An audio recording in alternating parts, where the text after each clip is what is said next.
सुख देने के लिए यहाँ पर आए हैं, तो सेवा करने के लिए भगवान भोलेनाथ की, राम जी की आपके विषय में जब जाना तो हमने कहा इससे बढ़िया सेवा का अवसर क्या हो सकता है। तो हम तो चले आए आपके प्रेम सुनने में, आप हमसे प्रसन्न है, ये भी अच्छा लगा। हमारी अंतिम बात थी कि भगवान शंकर को त्रिपुरारी कहा गया। क्यों कहा गया? त्रिपुरधन अग्नि, त्रिपुरधन अग्नि जो त्रिपुर का शत्रु है, अर्थात किसने त्रिपुर को मारा। ये मैंने बताया, आप कहते त्रिपुराधीश, तुम ठीक कहते हो, मैंने उसे सही दिया। काफी कौन जानेगा, काफी आपकी मदद जाएगी। आप क्योंकि हमारे आपके बीच में पहला ही क्रम है, तो आप अभी हमारे क्रम को नहीं समझ पाइए। तो हमारा खेल होगा कि यात्रा आप कर रहे हैं नहीं कर रहे भाई साहब, ये हम ही अकेले जुटे हैं, आप कहीं आपका ध्यान तो जगह तो नहीं है। तो हमने इस वजह से तय करके केवल खड़े हुए इधर देखे यात्रा आ रही कि नहीं आ रही। आपकी यात्रा ही मैंने तत्काल आपको साधुवाद दिया नहीं गो, क्या बात है भाई, आपने हमारे साथ यात्रा की। तो श्रेय किसको मिला? भगवान शंकर को, इन्हीं का श्रेय मिल गया। बताओ इनको कोई श्रेय मिला? अब बोलो। देखो, केवल वही बात रखना जो मैं कह देता हूं। इन्होंने कहा कि अस्त्रों को कभी श्रेय नहीं मिलता। ये बताओ भोले बाबा भाला क्यों रखते हैं?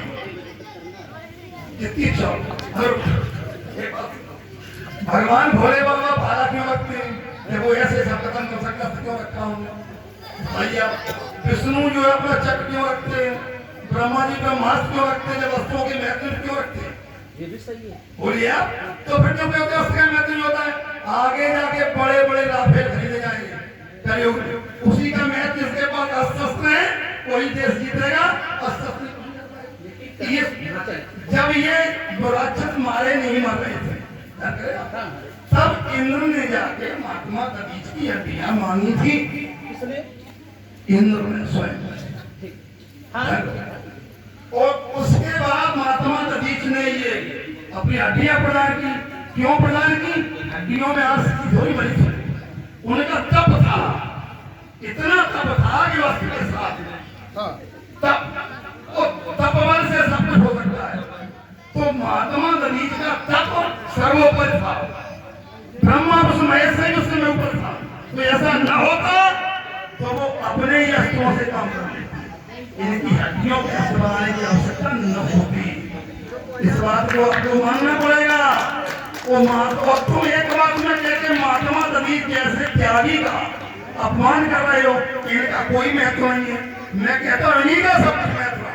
अगर ये न होते तो कैसे मारे जाते हैं? तो मैं तो अस्त्र शस्त्र को भी दो, कोई भी ऐसा देवता बता दो या कोई भी योद्धा बता दो जिसके पास अस्त्र न हो। शस्त्र न हो, अस्त्र शस्त्र दोनों सब है, दोनों। आप जो है, मेरे पास क्या है? चंद्रहास। आपके पास क्या है? उसका नाम क्या है? तुम्हें नहीं मालूम तो कोई बात नहीं, हम आपको बताएं क्यों। जब आपकी राइफल आपको नहीं मालूम, नहीं आपकी राइफल जब आपको नहीं मालूम तो मैं तुम्हें क्यों बताऊं? मैं अपनी राइफल को बता रहा हूँ कि चंद्रहास है। तो वही नहीं जानते कौन तो सबसे लिया। मैं नहीं बता रहा हूँ जो हमारे पास वो है नहीं, यहाँ हमारे पास जो है नहीं हमको क्यों चुनौती दे रहे? क्या फायदा? कोई बंगे बात नहीं, अब ये छोड़ो। आपके पास एक ही आपके पास तो आपका मुख है, शस्त्र है गदा, और आया भी है कि गदा लेकर के चला। अब आपके पास गदा है नहीं, अब हम तेरे आपके भाई ऐसे हमारी भी स्थिति है कि जो हमारे पास है वो यहाँ है नहीं। अब उनको कहोगे कि क्यों नहीं लेके आए हो? एक क्षण के लिए समझ आते हैं। यहाँ दो शब्द प्रयोग हो रहे हैं, अस्त्र और शस्त्र। तो हम ये जानना चाहते हैं कि अस्त्र किसे कहते हैं, शस्त्र किसे कहते हैं? बढ़िया प्रश्न।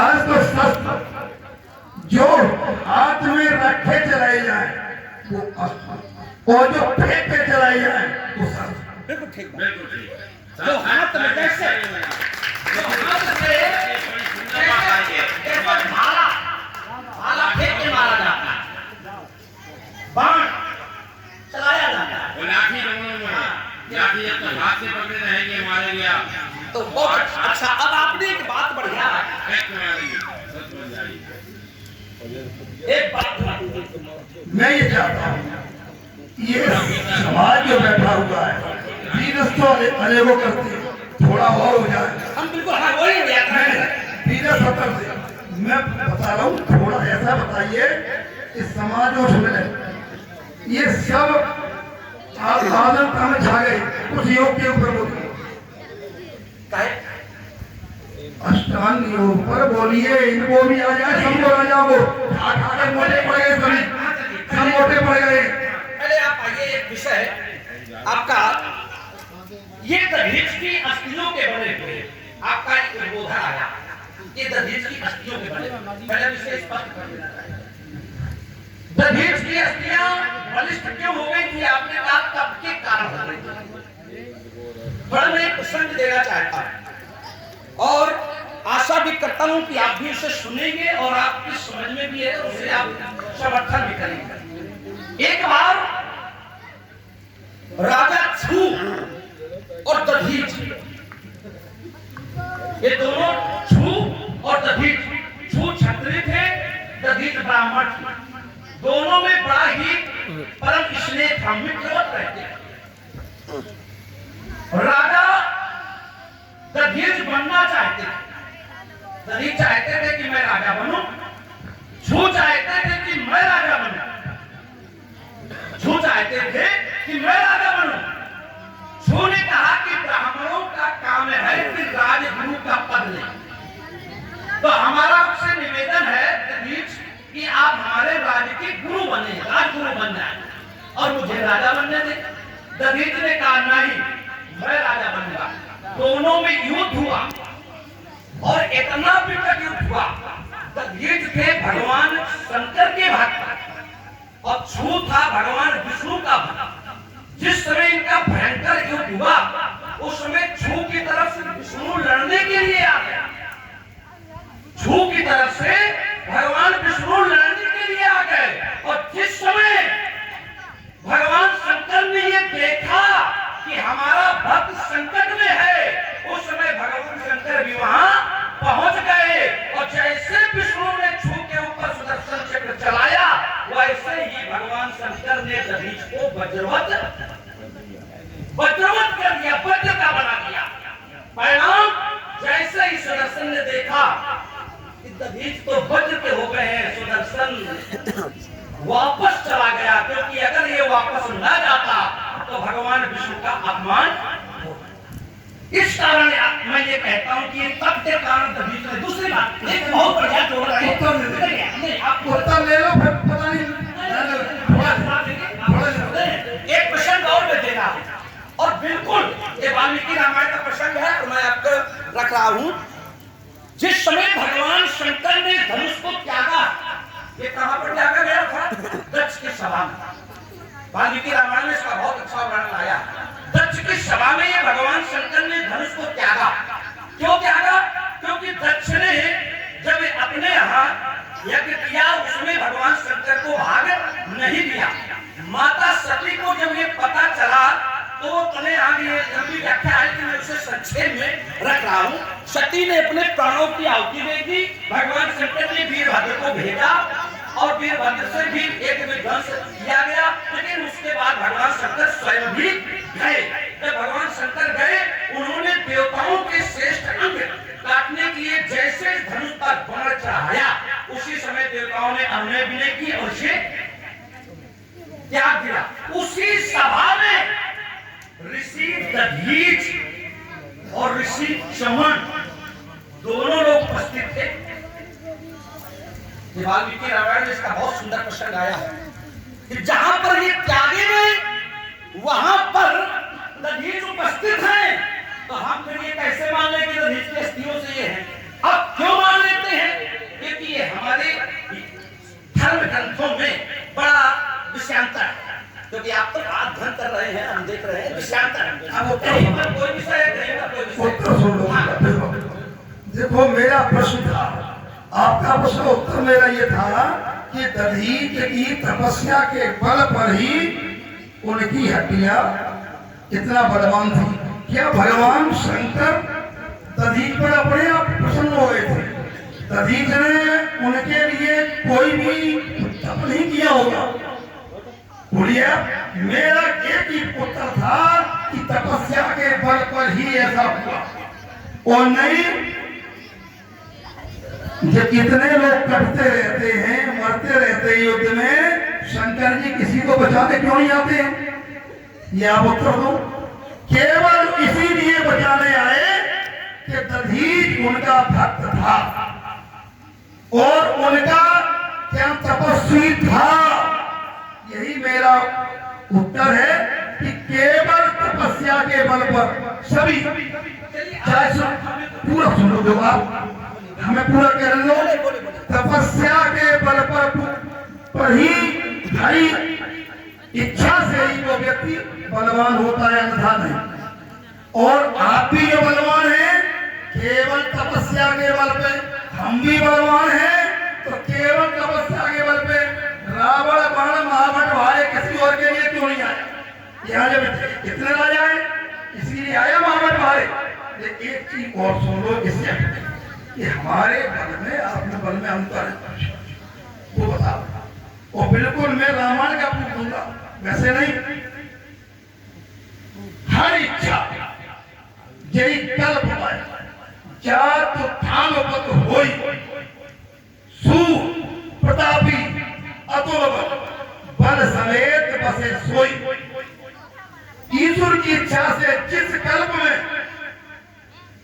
जिसको रावण होने का अवसर मिलता है, इसे भी पढ़ा जाता है, जिसे रावण होने का अवसर मिलता है वही लंका में दल समेत बसता है, उसमें अतुल बल होता है। बल कितने प्रकार के होते हैं मालूम? नहीं मालूम, मैं बोल रहा हूं। बल 4 प्रकार के होते हैं। सामान्य बल सब में होता है, और महाबल किसी किसी में होता है, और अतुल बल एक ही आदमी को दिया जाता है वरदान के माध्यम से, और अमित बल केवल ईश्वर अपने पास रखता है। हर जगह ईश्वर के लिए अमित रूप में प्रकट भय तई काला पिता लोग मिले समय के पास। अमित शब्द केवल ईश्वर के लिए, अतुल शब्द वरदान प्राप्त बलवानों के लिए। जैसे आगे अब मैं आगे देख सकता हूँ, आप भरी देखिए हनुमान जी को अतुल धाम सीता के 80 वचन थे, और जिसमें भी अतुल बल होगा वो केवल वरदान के प्राप्त करने के बाद होगा। और अमित बल केवल ईश्वर में, तो मैं मुझ में अतुल बल है स्पष्ट लिखा हुआ, क्यों? उस लंकापुरी में मैं निवास कर रहा हूं, इसलिए मुझ में अतुल बल है। और आपका बल हमसे कम है। महाबट भारे महाबल। आप उस कोर्ट में दे दिया, क्यों दे दिया? कि भैया देवता और ब्राह्मण हमसे रुष्ट, ये दोनों रुष्ट। हाँ, क्यों रुष्ट? उसका स्पष्ट प्रमाण दे दें कि देवता और ब्राह्मण दोनों हमसे छल करते रहे हैं। अगर आपने वाल्मीकि रामायण का उदाहरण दिया है तो जिसमें हम बोल रहे हैं ये रामचरितमानस प्रताप भान वाला रावण है, और प्रताप भान ने क्या क्या नहीं किया? बोलो, ऐसा था में कोई नहीं था। उसके बाद भी यदि मैं ठगा गया, तो जब मैं ठगा जा रहा था उसी समय आकाशवाणी बोल रही थी कि भले प्रताप भान आप ठगे जा रहे हो। भैया मैं बच गया था, जबकि मैंने उनके लिए सब कुछ किया। कैसे कैसा किया? आपको मालूम है? नहीं, मैं बताऊंगा। हमको कुछ नहीं मालूम। कुछ नहीं, सुनिए सुनिए, मैं बता रहा हूँ। आप बताओ हमें कुछ। रवि प्रताप नप भयऊ जब फिर तो आई देश, प्रजा पालयत वेद विधा कतऊ नहीं अगले। जब मैं राजा हुआ तो सारे संसार में दुहाई हो गई कि प्रताप भान जैसा राजा कोई नहीं, और प्रजा को मैंने भेद रीतियों से थोड़ा थोड़ा मालूम है तो समर्थन करते रहेंगे। मालूम है तो मैं बोलता हूँ, समर्थन करते रहेंगे। तो ऐसा है, इसी में सब समझे आगे बहुत आला लगाने कोई अवसर नहीं होगा। इतना दम नहीं होने के बाद भी इतना एक अंतिम अवसर बीच का सब छोड़ो। हृदय नहीं कछु फल अनुसंधाना भूप विवेकी परम सुजाना करे जो धर्म कर्म मन वाणी वासुदेव और बदल प्रज्ञानी। ये सब कुछ मैंने देखो कैसा अर्पण किया इन देवताओं के लिए, उन्हीं देवताओं ने मेरी कोई मदद नहीं की। और जब भोजन बना उसी समय कह देते भोजन खराब बना है, तब कहा विप्रबंध उठे उठे घर जाऊ है बलहान अन्न जल खाऊ भयऊ रसोई भूषण मासु उठे विप्र सब कर विश्वासु। भाई सब उठ गए और सो कब अब आकाशवाणी सुन ले